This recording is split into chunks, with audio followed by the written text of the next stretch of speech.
Good evening, everyone. Good morning to those that will be listening to this as an audio podcast later. I am your host, Jason Miles, on another episode of This is Revolution Podcast. If you're new to the channel, welcome. Glad to have you here. If you like what we're doing, please hit like and subscribe. It's a passive gesture. It goes a really long way. If you're a returning listener, subscriber, or one of our very valued patrons, fuck yeah. The only people that matter. Kayfabe is finally out, and all the TIR video essays are up on Means TV. And if you'd like to check them out and all the other amazing content by leftist creators, you can sign up for a monthly or yearly membership and use the discount code This is Revolution to receive 20% off. We showed one of the videos that are up on Means TV the other night in the Champagne Room. Personal Jesus. It's about the seductive nature of philanthrocapitalism. That, as well as all the others, and all the other episodes of Kayfabe, the other things that we're working on, video essay-wise, moving forward, and even a new show we're working on. All that is going to be on Means TV. And if you didn't already know, we're doing a live show in my native San Francisco Bay Area. That's right. Ben Burgess and I, April 17th, will be in San Francisco at the El Rio, 6 p.m. There's a link. I think there's a link in this description. I don't remember if I put it in there because we just got not. I'll make sure to put it in the chat. There's a link to get tickets to the event. I was hoping that you just had to get them when you're there, so it'd be like a long line of people, and I could feel like I was in Guns N' Roses, some goofy shit like that. But there is a pre-sale ticket link. It is limited space, so get your tickets now. It will be a very intimate live podcast with Ben and I, where the subject matter is Donald Trump the end of history? Should be fun. Also, after this show, we'll be going to the Champagne Room. If you'd like to join us there, well, guess what? There is a free trial for you on Patreon. That's right. You can try us out for 7 whole days. Wherever you are watching or listening to this show later, there are links in the description to become a patron. If you're already a patron, then the link is already. So now, let's talk about what you guys came here for. Elon Musk talk. The recent initiatives led by Elon Musk's Department of Government Efficiency, or Doge. Do you guys say Dodge or Doge? Do you sound smarter if you say Doge? I don't know. Have sparked significant outrage from the public regarding their impact on essential public services and the broader implications of privatizing critical government functions. While the stated goal of enhancing efficiency in federal operations had bipartisan support among the voting public, many people didn't know that they were already bodies that oversee much of government spending. The methods being employed by Doge, particularly widespread layoffs and the push towards privatization, raise concerns about the potential erosion of federal public service and the accountability mechanisms inherent in government oversight. One notable example is the substantial reduction in personnel at the National Oceanic Atmospheric Administration. I have to admit, before doing this show, I didn't know this organization existed. The NOAA. NOAA. These layoffs have disrupted critical monitoring of environmental hazards such as harmful algal blooms in the Great Lakes region, which pose direct threats to public health and safety. The abrupt termination of key NOAA staff has left communities vulnerable as the agency's capacity to provide timely warnings and data to water treatment facilities has been severely compromised. The approach taken by Doge has also been criticized for its lack of adherence to established human resource practices. The abrupt and poorly managed layoffs have led to over 100 lawsuits, with courts frequently ruling in favor of the affected employees. This mismanagement not only reflects a disregard for legal and ethical standards, but also poses financial risk to the government due to potential settlements and legal fees. So, how efficient is this operation? Moreover, the push towards privatization raises concerns about accountability and the potential for conflicts of interest. The transfer of public functions to private entities, including those with ties to Musk's business interests, could lead to profiteering at the expense of public welfare. The lack of transparency and oversight in such arrangements may result in diminished service quality and increased costs for taxpayers. And hell, do we really want Musk to have anything to do with air traffic control? But we can't act as if the creation of Doge didn't have its fans. Many people understand the glut of spending, and I'm sure many of those same people assumed that Musk and Doge would rein the payer waste, and they're furious at this running a roughshod over workers' rights and livelihoods. The Department of Defense is filled with wasteful expenditures. The DoD, for instance, has consistently failed independent audits, with the Pentagon unable to account for 63% of its $3.8 trillion in assets. This lack of accountability in defense spending suggests that significant inefficiencies exist within the Department of Defense, potentially dwarfing the savings purportedly achieved by Doge's measures. If the objective is to enhance governmental efficiency and reduce wasteful spending, a comprehensive audit and restructuring of defense expenditures should be prioritized. Addressing the substantial financial discrepancies within the Pentagon could yield more significant savings without compromising essential public services that directly impact citizens' daily lives. In conclusion, efforts to improve government efficiency are necessary. They must be undertaken with careful consideration for their broader implications. Targeting areas with documented inefficiencies, such as defense spending, could achieve substantial fiscal savings without undermining essential public services. But it looks like that was never the purpose of Doge to begin with. Elon and Doge are hemorrhaging much of the political capital the Trump administration has. Today, I'm speaking with CODEPINK about their campaign to get Doge to cut spending where it counts, the Pentagon. Please welcome, coming all the way live from a secret bunker somewhere in the Midwest, Danica from CODEPINK. Hi, hello everyone. Thanks for having me. Thank you. It took a while for us to get this whole thing to happen. I didn't know it was going to happen during a bit of a storm here in usually sunny Baja. So if I disappear from the screen, I haven't been kidnapped by the cartel. I just probably lost power. Okay, sounds good. So just keep riffing. All right. Um, so what do you guys have planned for Doge and Elon Musk? Yeah, I mean, a huge part of it is like hopefully a large educational campaign because I think not a lot of people understand what is going on or what Doge is or what Elon Musk is doing on purpose. They're trying to keep it as vague as possible.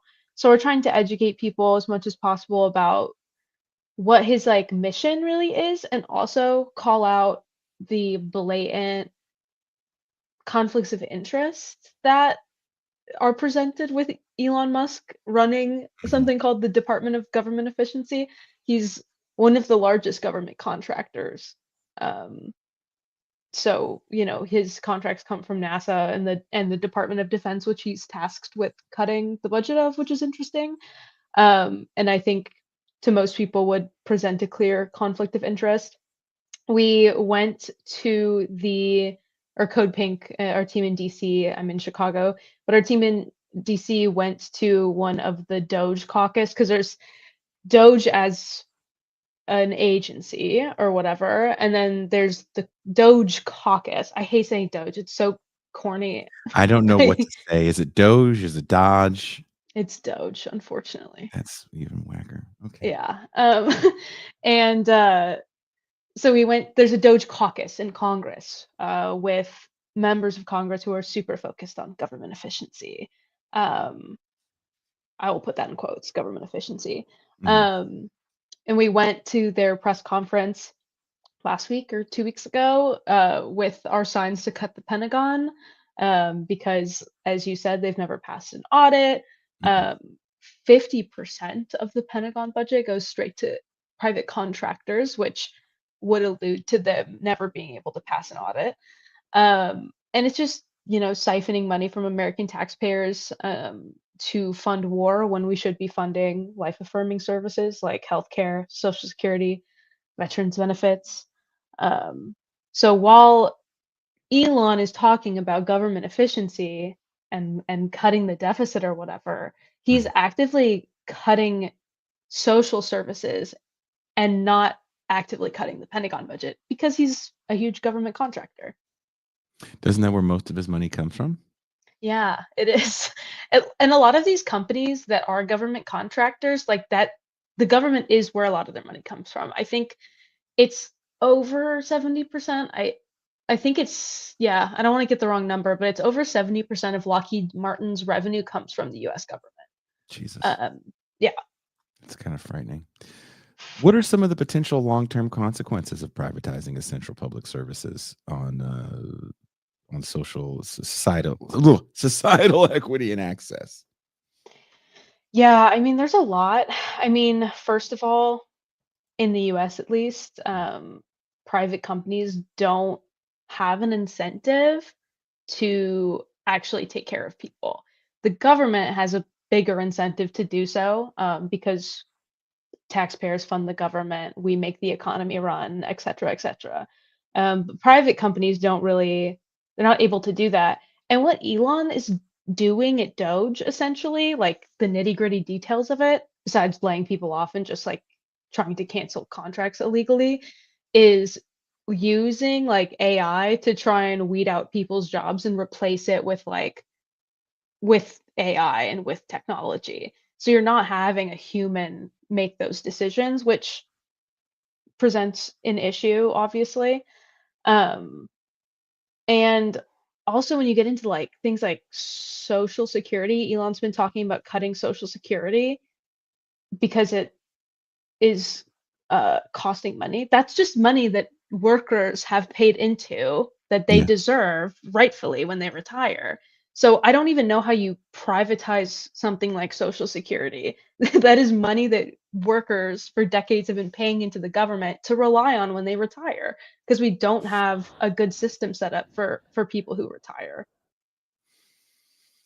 How does that make you feel? Because you are a younger person, and I'll be honest. Now that I am old, like get up in the morning and stretch and break something old.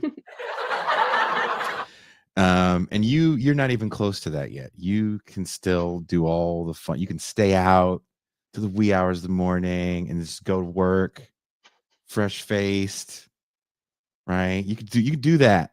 Still do it. How do you look at these cuts to Social Security? Like I know you have a job where you kind of look at these things and have to analyze them. But realistically, when you're in your peer group, um, is anyone really concerned about Social Security cuts? And I ask that question because I've been hearing about the privatization of Social Security since Reagan was in office, since before I was even an adult. The talk got ramped up a little bit during Bush Jr., but there's always been Democrats in office to put a kibosh on at least that, right? Here we are in 2025, and it looks like whatever the Doge wants to do, the Doge gets to do, and just we'll let the courts straighten it out. I haven't heard too many people talking about the Social Security cuts outside of this left media realm. Is it something even your friend group is talking about? Are you worried about cuts to Social Security? Um, I was really lucky to have a really incredible history teacher in high school. So when we talked about Social Security, we got to the conversation of Social Security, and Medicaid and all that jazz that came around about the same time. He did a good job of teaching us that like Social Security has like essentially a spending cliff Mhm. that's going to fall off before I get to retirement age. So I think my age cohort, when I've talked to them, they've been like, we're crossing the retirement bridge when we get there. Like we're It's kind in of it's kinda in one out the other. Like, and it's there's no wrong answer. I can't be mad at a young person that's like, "Dude, 30 looks like old to me right now." And here I am, I'm on the other side of middle-aged. I'm 47. If anyone says they're middle-aged at 45, it's like, "No one lives to be 90, dude. You were middle-aged 10 years ago. You're fucking old." So I didn't give a shit about a pension until recently when I was like, "Holy shit." I know. So I just think it's like our age cohort isn't relying on Social Security because we don't think it'll be there for us already before we're Really? even getting here. Yeah. Really? Yeah. So, okay, so this is interesting. So, do uh, do people have jobs with pensions, or do they just have No, we're future screwed. future Oh, you just feel screwed from day Yeah. one, so you're just like, "Fuck it. Let's just look Yeah, pretty on Instagram." exactly. It's like we're relying on like maybe we'll become a content creator and get lucky one day. But no, I think it's in the Okay. larger conversation about Social Security when it's Mhm. not just like people my age being like, "Oh, I don't know what's gonna happen to me." Um, I think people aren't recognizing it because Donald Trump is so it's like you have Elon talking about Social Security where he's like, "It needs to be cut." But then you have Donald Trump also talking about Social Security in the context of the budget reconciliation that's happening in Congress right now.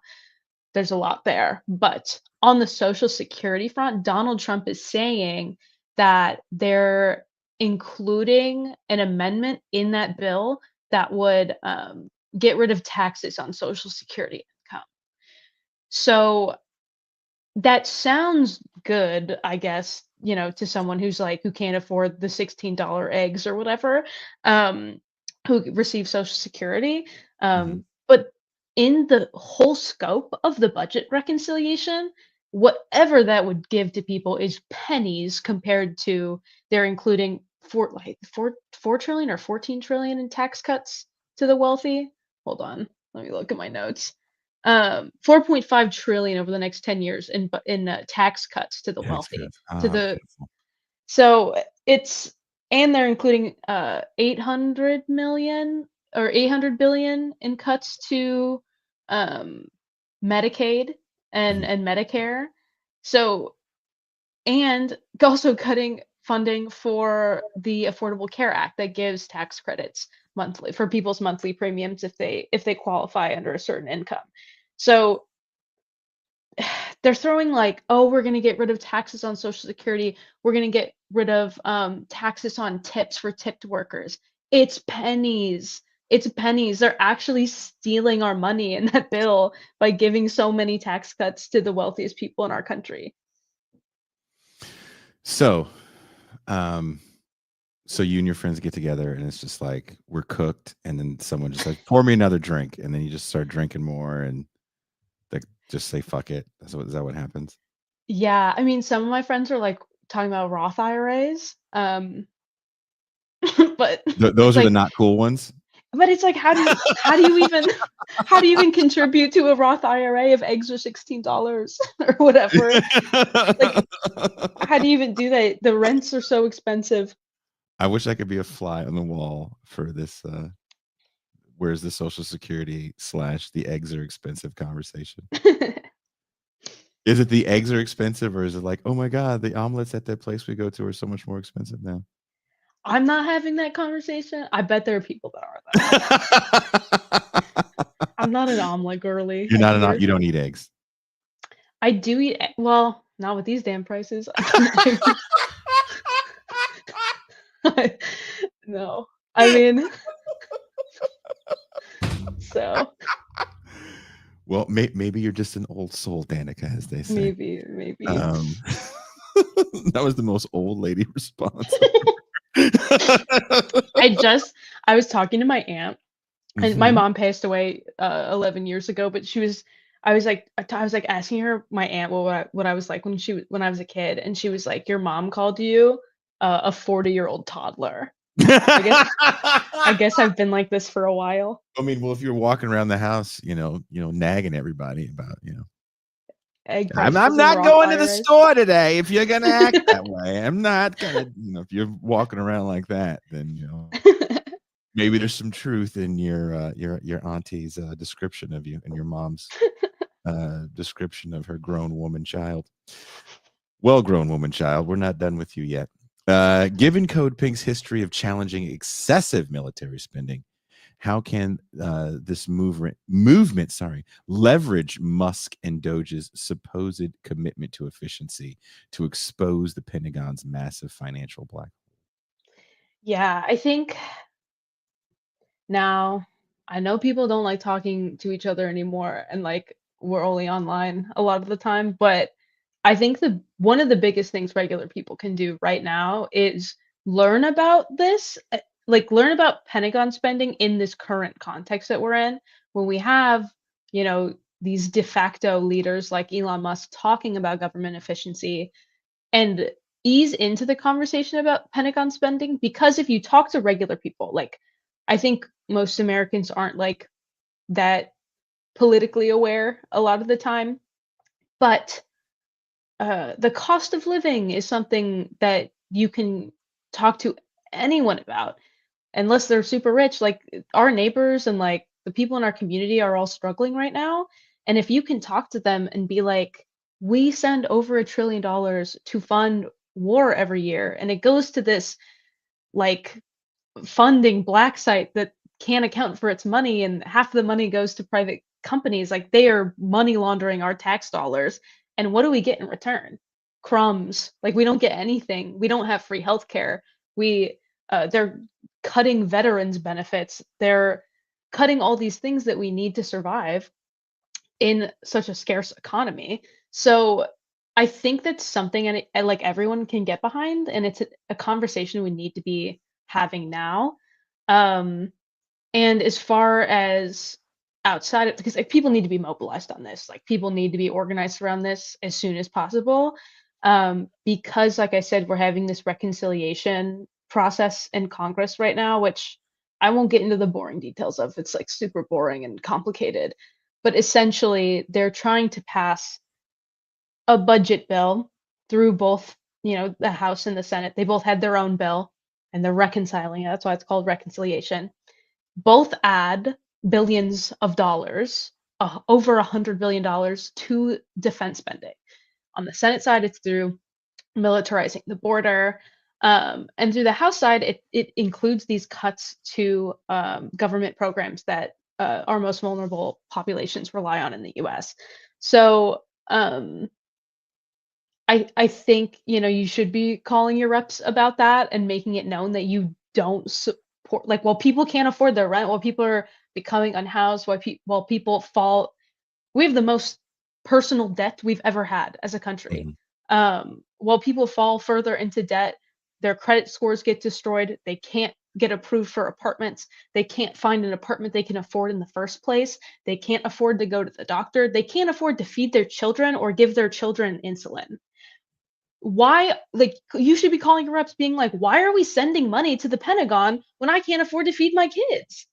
Mhm. I think it's like a really valid emotional response that most people would have, and not enough people know it's happening. Like genuinely, if you talk to a regular like American out on the street and you're like, "Hey, do you know how much money we spend on war?" They're probably not going to know. And it would be highly beneficial if they did. Is that how you start conversations with people on the street? Guns blazing. Jesus Christ. No, I'm kidding. I'm normal. You I'm sound like a normal. nightmare if that's the case. Excuse me, John Q. Citizen. Do you know? Do you know? Are you aware? No, Would I'm you normal. happen to know how much this country spends on war? I actually started like my New Year's resolution was like, I'm gonna talk to someone new every day. I'm not like out in my neighborhood. I'm just gonna strike up conversation with people Mhm, because mhm. I work from home and stuff. It's great rejection therapy. I'm surprised how many people don't want to talk. Rejection therapy is a thing? Well, I don't know.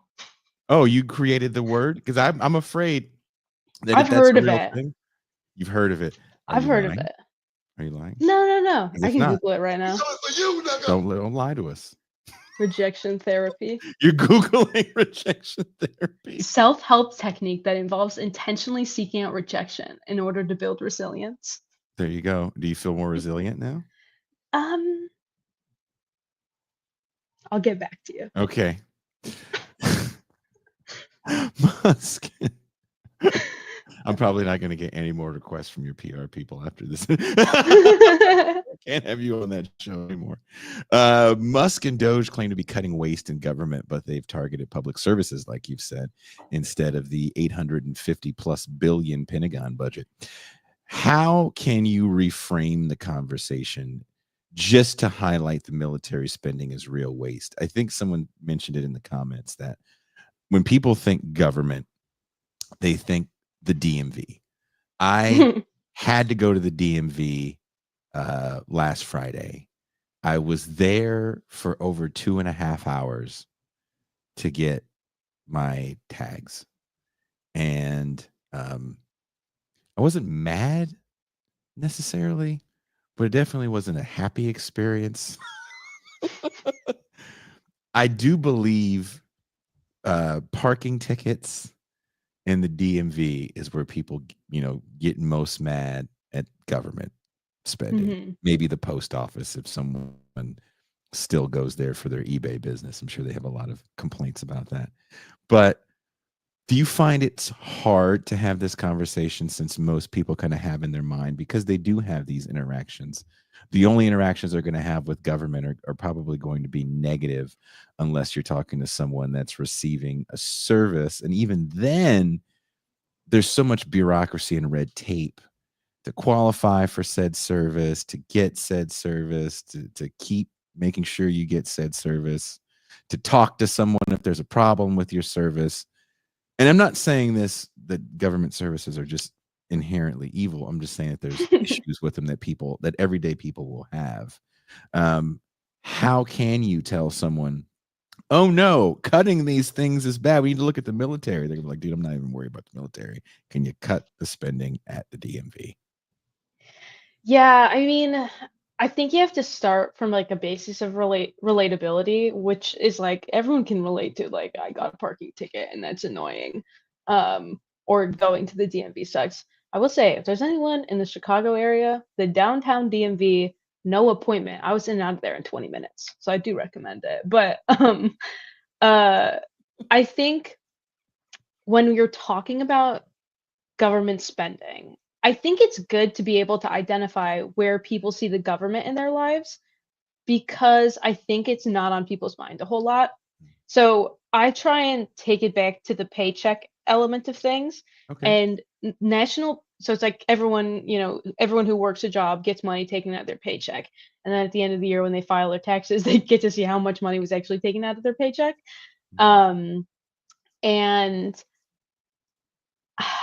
I think that the National Priorities Project has a great tool on their website that you can narrow it down to like city, like how much taxpayers in a certain city or county or state have paid specifically into the military. Um, and I think that kind of puts into perspective how much money is being taken out of our paychecks to go directly to um, the war budget. Mm, And I think you have to like get to a point of understanding with people that it is a much larger chunk than anything else. It's like 40% of our discretionary budget goes to military spending. Um, and I think let's just talk about the DMV. The logical conclusion is like, okay, if we defund the DMV and there's less employees, less DMVs, yeah. the things that they're complaining about might get worse. Mm, So what if we took all that money that we're mhm, spending on the Pentagon that can't be accounted for and give it to like I was on Medicaid, getting a hold of someone in the Medicaid office when they wouldn't like when my insurance didn't go through, a mhm. nightmare. Literally would ruin my day. So um I think you can draw that through line. Like, can we take this money and just put it into the services we need and rely on instead of this abstract thing that we actually don't benefit from in any way? Um, I think that's how I would approach it. Now, what if someone counters you and says, I hear what you're saying, ma'am, because you're probably wearing, an ankle length Mormon dress as you're scolding them. Um, I hear what you're saying, ma'am, but Elon Musk is going to privatize the DMV, thus making it more efficient. There's going to be a drive-through window.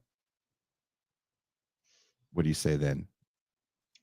I'd say you should take a look at how Elon Musk runs his companies. It's pretty bleak. Like, listen, privatization does not help people, unfortunately. Mhm. And I think that's just how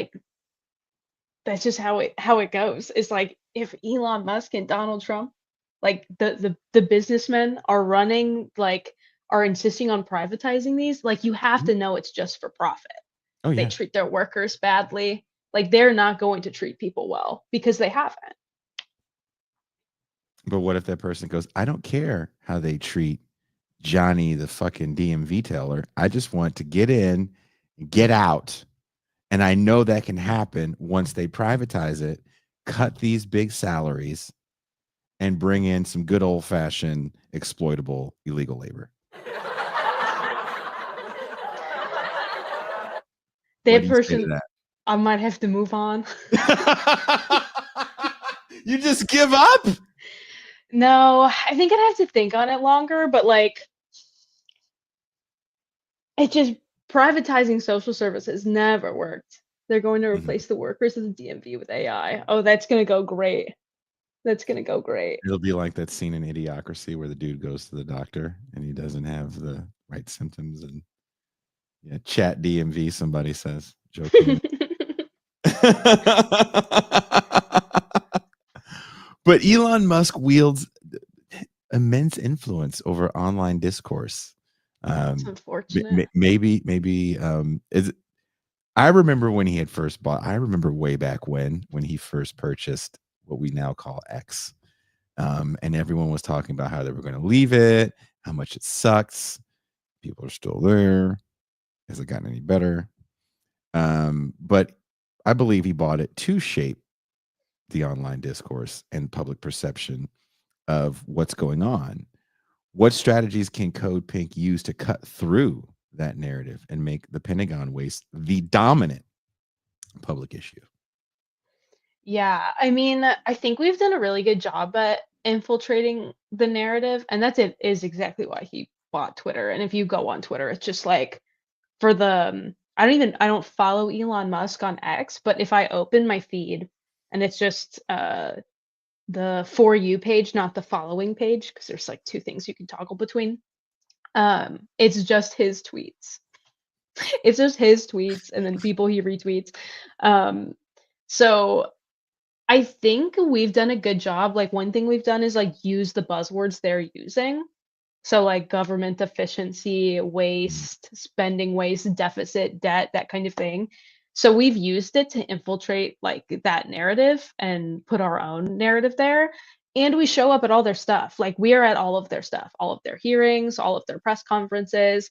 And we've talked to these people. Like we've talked directly to the Doge caucus, Congress people, and have given them examples of things that they can cut. And What is their kind of response? it I can try and send a link after this to one of the conversations. You They've been guys like, recorded it? "Oh, yeah, it's on our social media."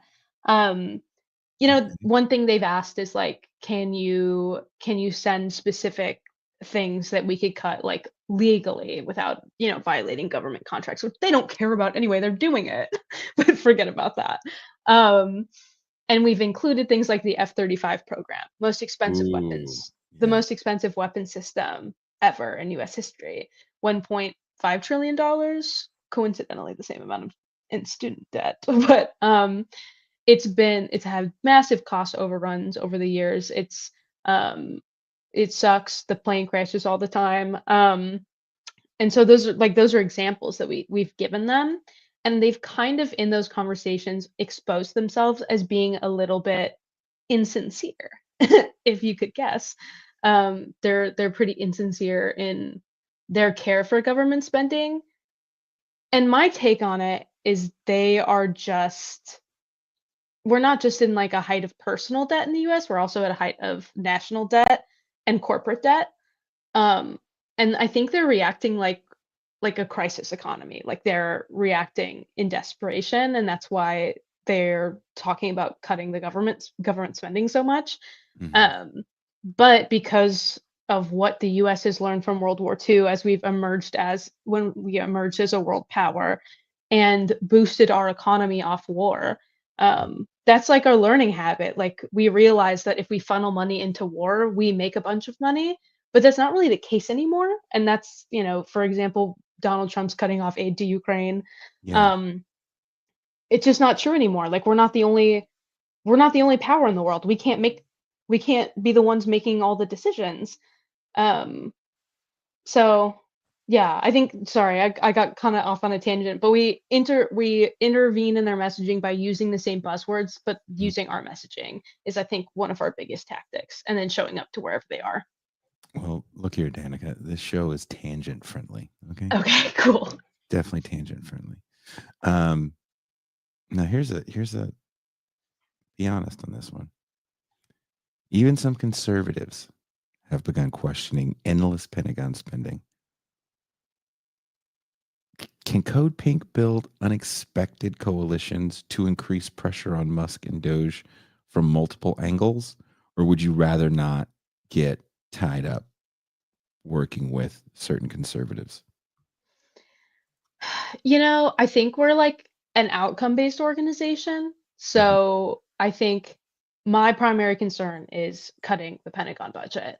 Um, and I think the end goals are different, which is where it might, come into an issue on their end of things is that our demand isn't just to cut the Pentagon budget, it's to move that money into life affirming programs.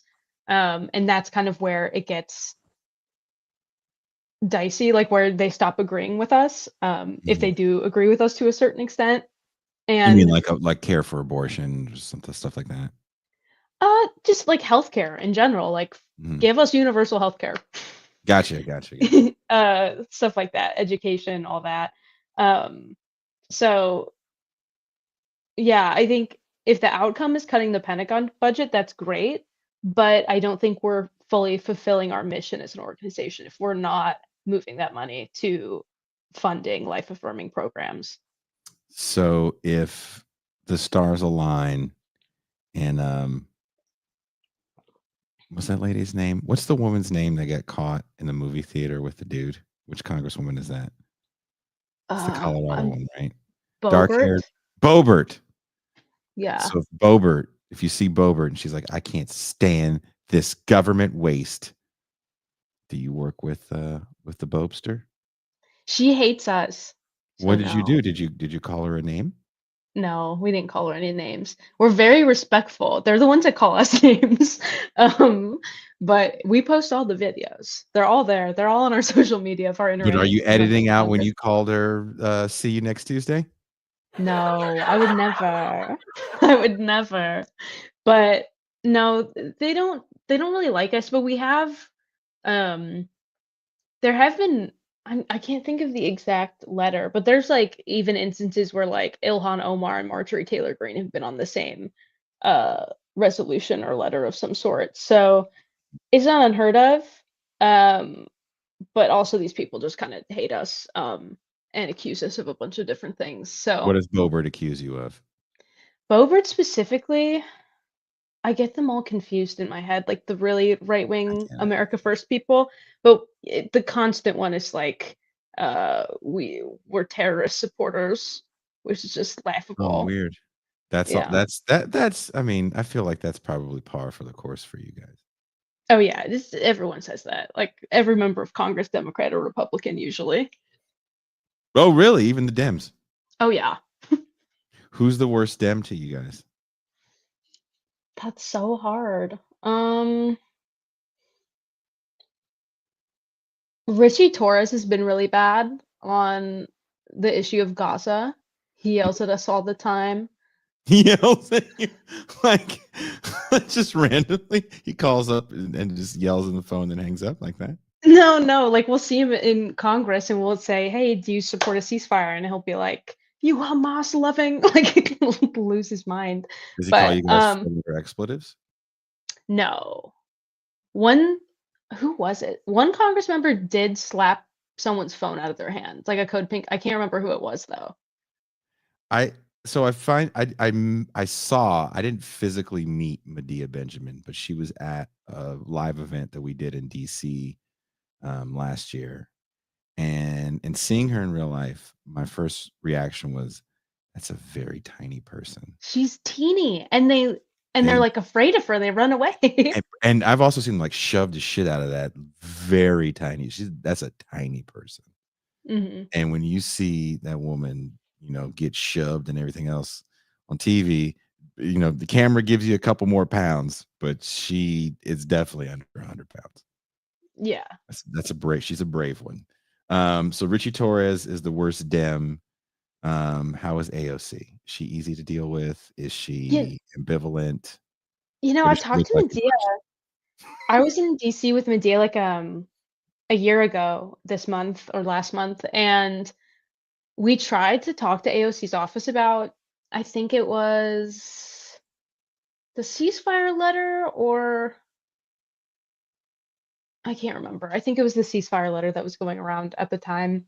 Mhm. And like her office is one of the only ones that's like locked from the outside. No one could step into it. Like we could go into any office in Congress and like talk to the front desk person. That's not the case at AOC's.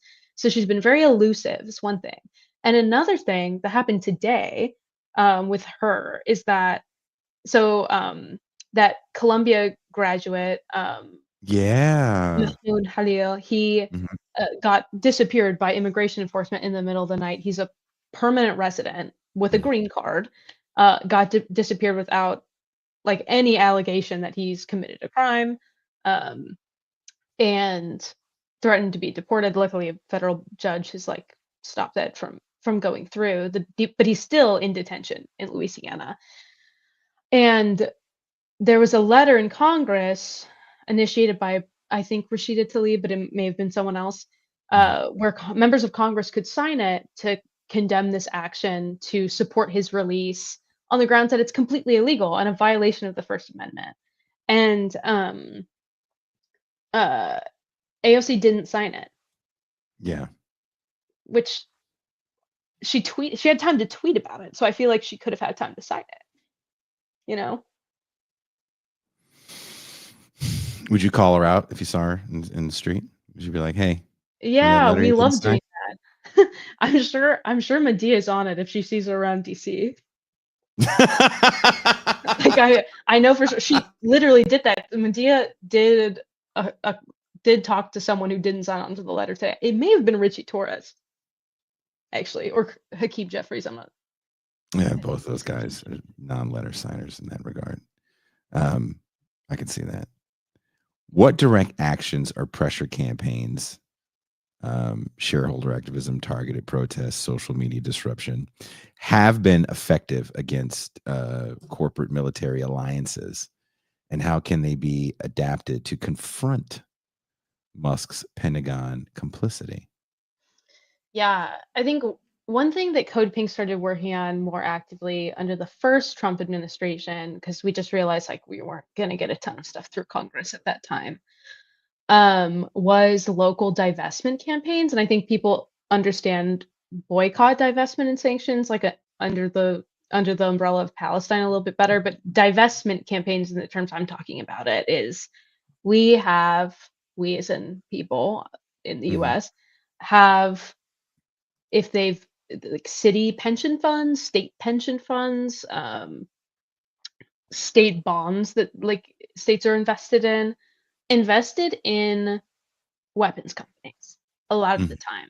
time. So like we have city and state and even university divestment campaigns to make sure the endowments aren't invested in weapons manufacturers.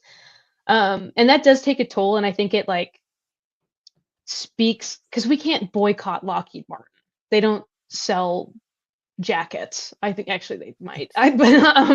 But like they don't make Kevlar jackets, consumer. only the Kevlar jackets, right? Yeah, they don't make like regular consumer products. So like we can't boycott Lockheed Martin or Raytheon, but we can divest like our pension funds from those companies, and that speaks to the same idea as like regular boycotts do, I think, but it's a little bit more powerful because it's millions of dollars.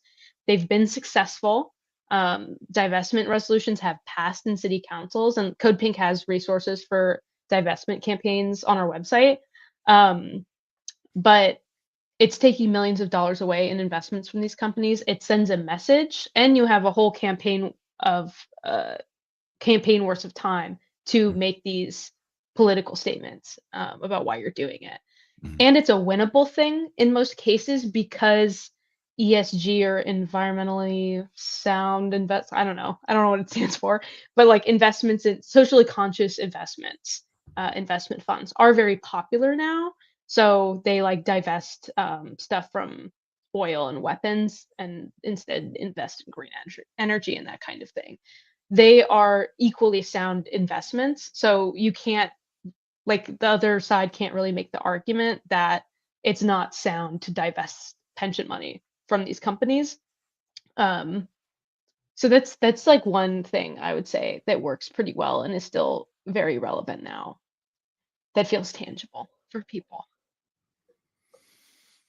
So that's the best thing going right now to try to bring attention to this non-cutting of the Pentagon budget. Yeah, that's one thing, and the going after these companies directly is something I really Mhm. recommend because there's plenty of members of Congress who aren't really going to move on this issue because their campaigns are funded by Lockheed Martin, Raytheon, and Boeing. But Gotcha. all these companies have subsidiaries. Like corporate America scares me. They have like millions of subsidiaries, like companies under Yeah. companies. And like Lockheed Martin essentially operates in all 50 states. Boeing is similar. Um, we have a chapter in Missouri who there is a factory in Missouri that makes the bomb kits that have been used in Gaza. There's an Israeli chemical factory opening up in St. Louis. Um, there are ways to intervene locally. There are so many ways. You just have to research like what weapons companies exist in your state because there are some, I promise. Like there are deep relationships with state, city, and local governments with weapons manufacturers that you can like sort of pick at and draw attention to. Are you guys going to have any sort of direct actions um, anytime soon in regards to this? Yes. Okay. Are you not allowed to talk about it, or? I mean, it might distract, but what I will say Okay. is there is going to be a vote on a joint resolution of disapproval to block weapons shipments to Israel. Okay. So look out for what we do around that. Okay. Interesting. And I want to ask you this question, serious question. You talked about the young man that helped organize the protest at Columbia University, which is kind of interesting on one hand because Columbia University is going to produce a lot of the people that will work at the McKinseys of the world, that will be part of the machine to kind of destroy the world or make sure elites stay in elite positions.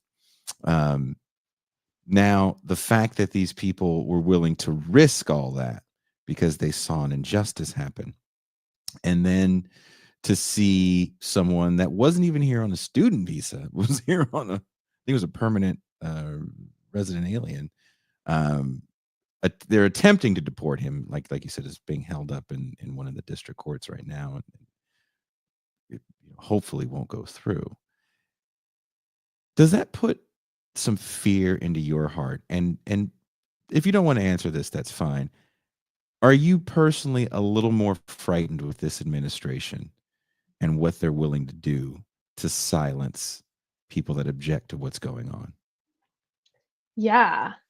I mean, the simple answer is yes, I am. Um, and I've gone through this like a number of times. I think like I've gone through this emotion as being a public facing organization. And even before Trump came into power, the Republicans were trying to pass this bill that would um, revoke like our like tax exempt status from nonprofit organizations if they supported terrorism, and there was Yeah. like no process to prove that would be true in any way. Um, and I think organizations like CODEPINK that stand up for Palestinian liberation are being held under more of a microscope. And I do think I understand this repression and this increased repression as like just sort of the next stepping stone. So if we just talk about like what happened to Mahmoud, Hmm. Colombia was always collaborating in sort of a fascistic way, even before Hmm. Donald Trump. They Yeah. could have made the right decision. They could have listened to the students. They could have not called the cops to brutalize and arrest their students, but they did that. It was a collaboration of like the Biden administration was trying to repress these opinions in students because it was a powerful movement. It was inspiring people to take direct action. And so I see this as like a logical continuance of that policy. Like, of course, Colombia is going to keep collaborating, and of course, there's going to be increased repression because the movement is getting stronger. There was a poll that came out that most Americans now uh, are more sympathetic to Palestinians than they are with Israel, Yeah. um, in a way that we've never seen before. We are making a change. The people of Palestine are like changing the hearts of Americans, and that's dangerous for like the ruling class because if Palestine's free, that kind of flips America over. It changes the game um, for a state like Israel that the U.S. has been propping up for so long to fall. Um, and so I am scared, but I just kind of got to get over it. Like if I'm being like honest with myself Yeah. and honest with the movement, like Yeah. it's going to be scary to go up against fascists. It's Yeah. not supposed to be easy. Like nothing good is supposed to be easy, I think. And I think I center myself when I like am feeling that like fear Mhm. by being like me being scared isn't helping anyone who's like dying in Palestine right now.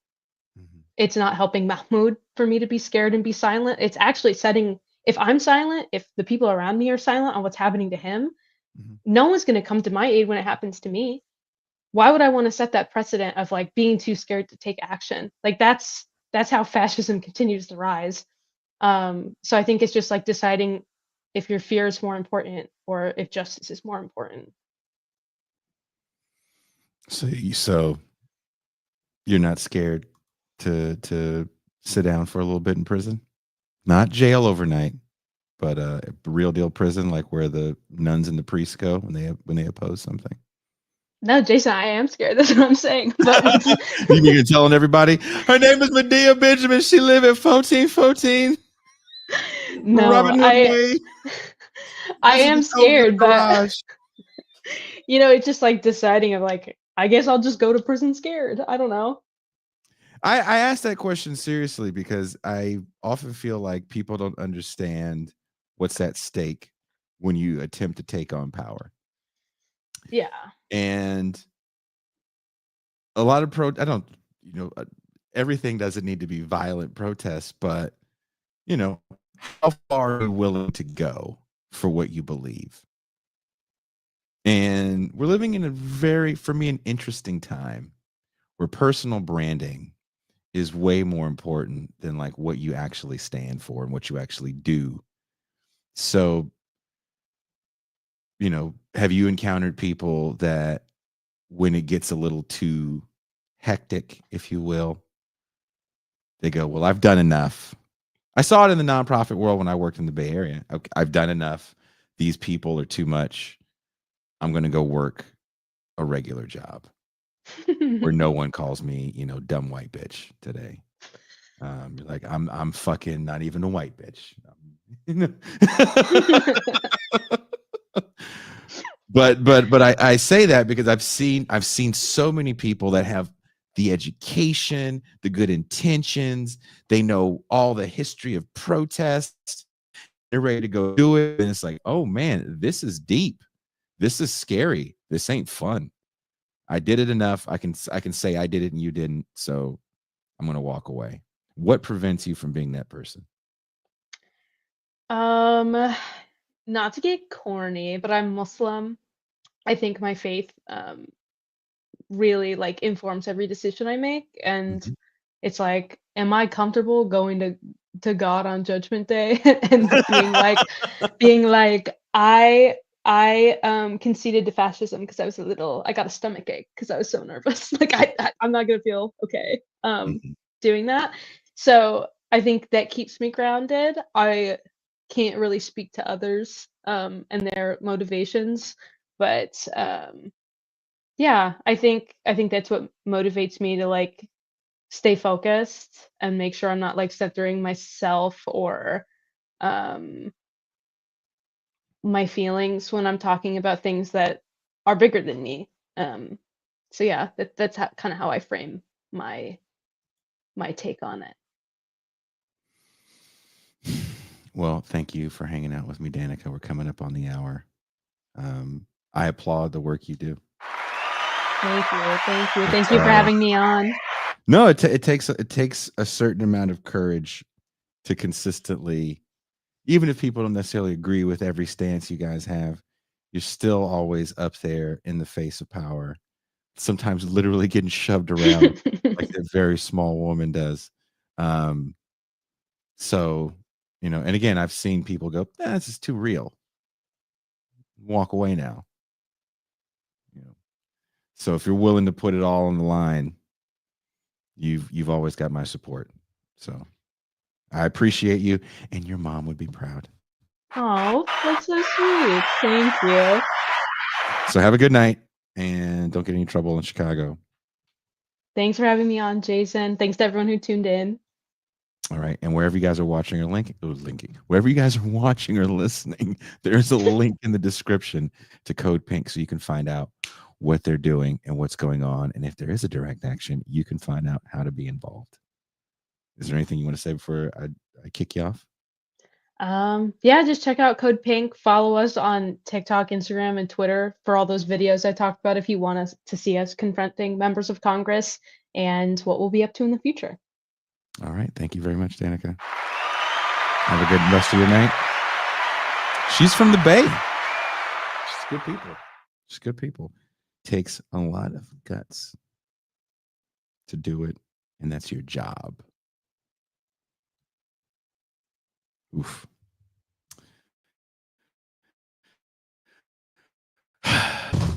Let's go to the champagne room. Let's decompress a little bit. Dr. Claw's here. Dr. Claw, I want to talk to you about Thriller. I have some comments. I want to talk to you about authenticity. Who says Bay Area? Who said Bay Area? You better be there April 17th. April 7th. Let me just put it on the screen so you guys can see it. Where's it at? Bam. I'll take myself off so you can see it.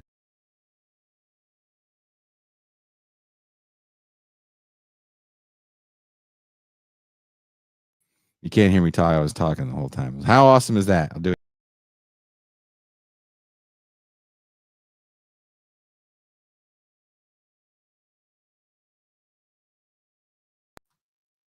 Someone says, "Can I get a hall pass to the champagne room?" I don't know if hall pass is the right terminology to use for trying to get into the champagne room. If you're trying to get into the champagne room, you got to talk like rich. So you got to lie and say you know somebody inside. You got to lie and say, "I left my cell phone. My baby mama inside. She at the table with Pascal in the weekend." Come on, you got to keep it real. That's what you got to do. If you want to get in, if you need an in, I don't have the funds. I want to hang out with y'all and I want to get in with this talk. Jay's talking about Thriller. That's my favorite record. Yada yada yada yada. Okay, well then you got to give me. Pretend I am a big bald black man with sunglasses on and the shit in my ear, and I'm just with them shoes. Are you on the list? Right? So you got what excuse do you use to try to get into the champagne room? Oh man, I left I had a pass. My cousin them. You gotta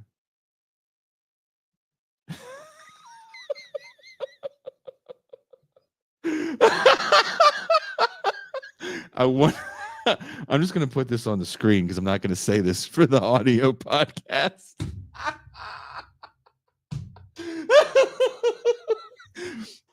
The fact that I'm reading that, David Gonzalez, means that I'm reading it in that rapper's voice in my head. So that's hilarious. So if you want to get, if you guys want to get in the champagne room, right?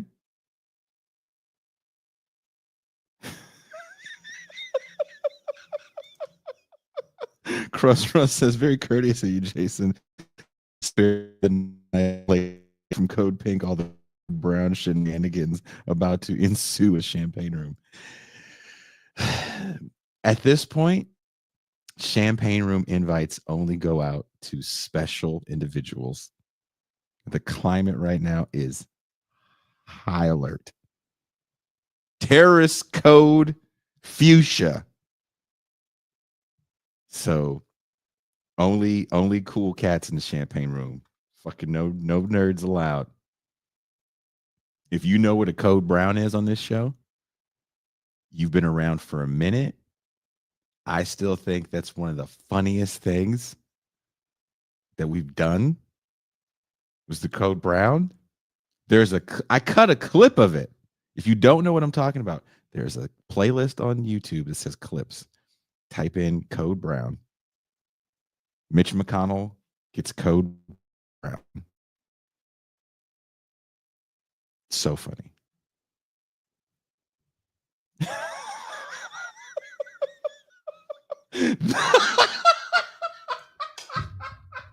Also, a clip. The Armenians are down.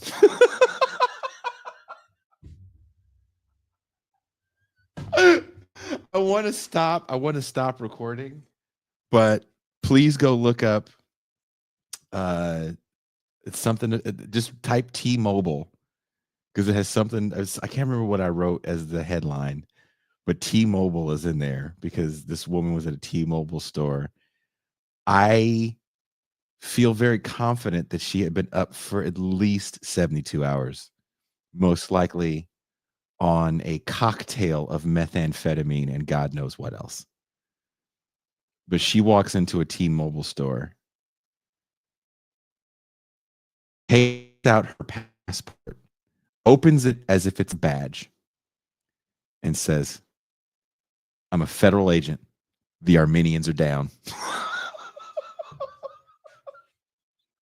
And then she goes so far off the rails.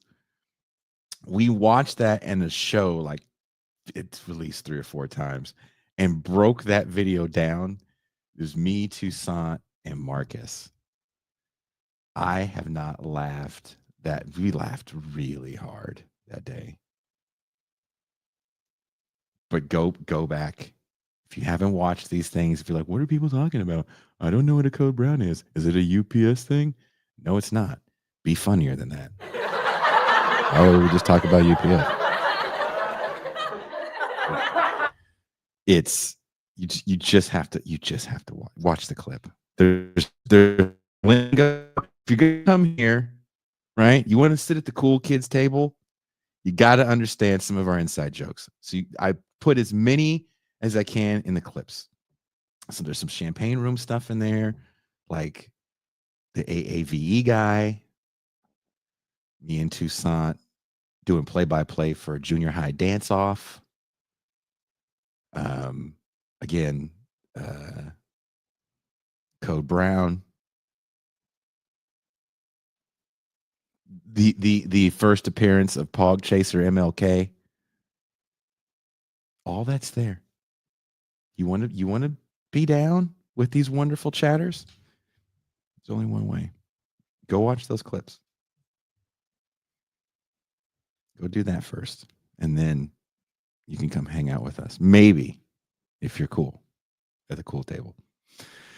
On that note,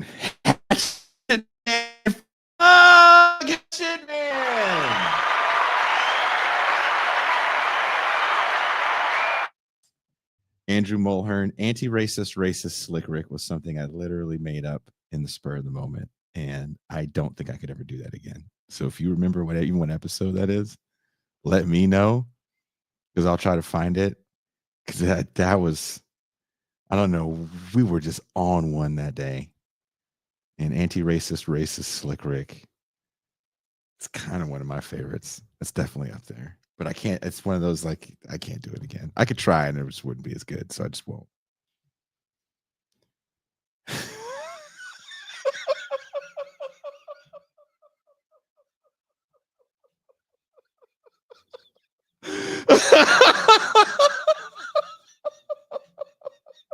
We still rolling with the Tang Gang. Tang Gang, Tang Gang, Tang Gang.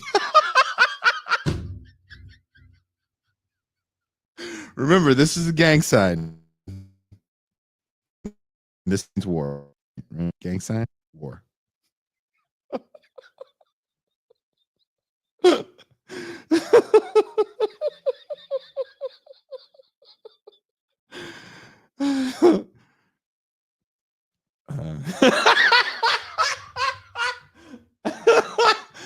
Kushlik says, no dangling PP gang sign, please.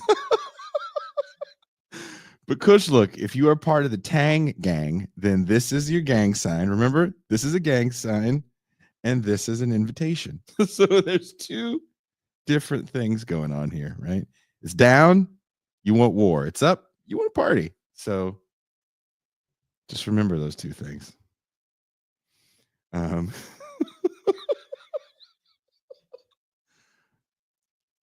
And please no one do that to me in San Francisco.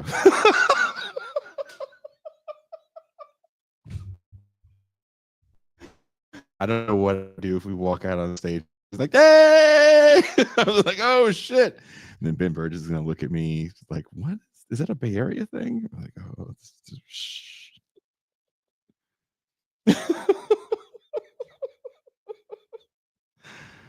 But yeah, let's go. Are we gonna do the Cedar breakdown? Do you guys want to look at that video? I saw it. I think I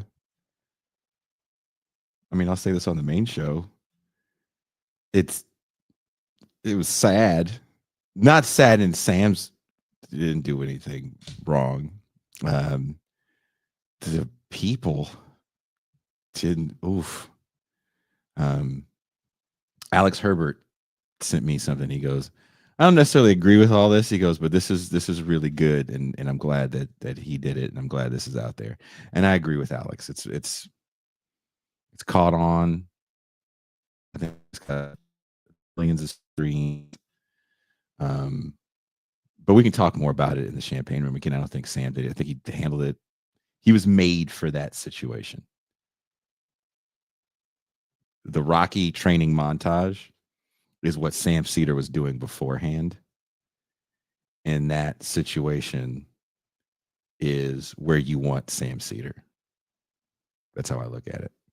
That's why I was like, oh yeah, I mean, what do you think was going to happen?